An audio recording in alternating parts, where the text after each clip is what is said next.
Pandian store சீரியலில் அடுத்து வர எபிசோடில் நம்ம குமார் சொன்னதை நம்பிக்கிட்டு எல்லாருமே கதிர் மேலே ரொம்பவே கோவத்தில் இருக்காங்க. ஆனால் நம்ம சக்திவேலை சொல்லவே தேவையில்ல, என்னடா பண்ணி வச்சுருக்க என் அண்ணனை அப்படின்னு சொல்லிட்டு சட்டையை பிடிச்சி எல்லாரும் முன்னாடியும் அடித்து ரொம்பவே அவமானப்படுத்திட்டு இருக்காங்க. அதுக்கு அடுத்ததாக கோமதியும் நம்ம ராஜியும் வீட்டிலேருந்து கிளம்புறாங்க. பழனிக்கு ஃபோன் பண்ணி என்னடா ஆச்சு அண்ணனுக்கு அப்படின்னு சொல்லிட்டு கேட்கவும், என்ன சொல்கிறதுனே எனக்கு தெரியலக்கா அப்படின்ற மாதிரி சொல்லிடுறாங்க. என்னன்னு சொல்கிறா, எங்களுக்கு ரொம்ப படபடப்பாக இருக்குது அப்படின்ற மாதிரி சொல்லிடுறாங்க.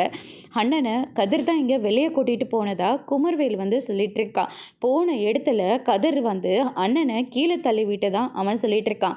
ஆனால் அது நடந்திருக்க சத்தியமாக வாய்ப்பே கிடையாது.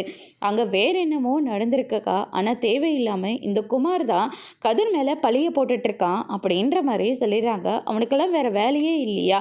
அவன் எவ்வளோ நல்லது பண்ணிகிட்ருக்கான். அப்போ கூட அவன் சொல்கிறதா தான் அவங்க அப்பாவும் கேட்டுக்கிட்டு என் பிள்ளைய போட்டு அடித்து கொடுமை பண்ணுவாங்களா? இப்போவே நான் கிளம்பி வரேன் அப்படின்ற மாதிரி சொல்லிடுறாங்க. அதுக்கு அடுத்ததாக வந்து போலீஸ் வந்து நிற்கிறாங்க. போலீஸை பார்த்த உடனே பழனியெல்லாம் ரொம்பவே ஷாக் ஆகுறாங்க. அண்ணன் என்னென்ன இதெல்லாம் அப்படின்னு சொல்லிட்டு கேட்கவும், என் அண்ணனை இவன் திட்டம் போட்டு கொல்ல பார்ப்பான். இவனால் நான் இவனுக்கு ஆரத்தி எடுத்து வழிபடணுமா? இவனை அதுக்கான தண்டனையை அனுபவிக்க வேண்டாம் அப்படின்ற மாதிரி சொல்லிடுறாங்க.